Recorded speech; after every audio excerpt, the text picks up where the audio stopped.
என் அன்பு குழந்தையே, நீ எப்போதாவது கஸ்தூரிமான் பற்றி கேள்விப்பட்டாயா? மயங்க வைக்கும் அளவில் இந்த கஸ்தூரிமானின் உடம்பிலிருந்து அருமையான வாசனை இயற்கையாகவே வரும். ஆனால் அந்த வாசனை எங்கிருந்து வருகிறது என்று தெரிஞ்சுக்க அந்த மான் விடாமுயற்சியுடன் தேடிக்கொண்டே இருக்கும்.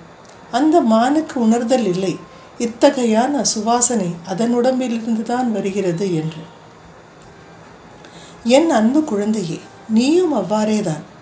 வாழ்க்கை முழுவதும் எதையோ ஒன்றை தேடி தேடி ஓடிக்கொண்டே இருக்கிறாய். நிரந்தர சந்தோஷத்தின் ஆதாரத்தை தேடிக்கொண்டே இருக்கிறாய். அந்த நிரந்தர சந்தோஷத்தின் ஆதாரமே நீதான் என்பதை புரிந்து கொள்ளாமலே தேடி அலைகிறாய்.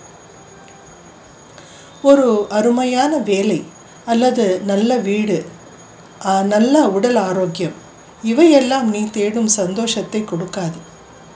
அது என்னவென்றால், நீ உன்னிடம் இருக்கும் தெய்வீக தன்மையை உணர்ந்து அந்த சக்தியின் அமுதத்தை பருகி பேரானந்தத்தை அடைய வேண்டும். அதுதான் நிரந்தர சந்தோஷம். அதனால் உள்முகமாக பார். அந்த நிரந்தர மனநிறைவு உனக்கு கண்டிப்பாக கிடைக்கும். இன்றைக்கு மாலையில் உன்னுடன் நான் உலா செல்ல விரும்புகிறேன். என் ஆசீர்வாதம் எப்போதும் உன்னுடன் இருக்கும். साईं बोलते हैं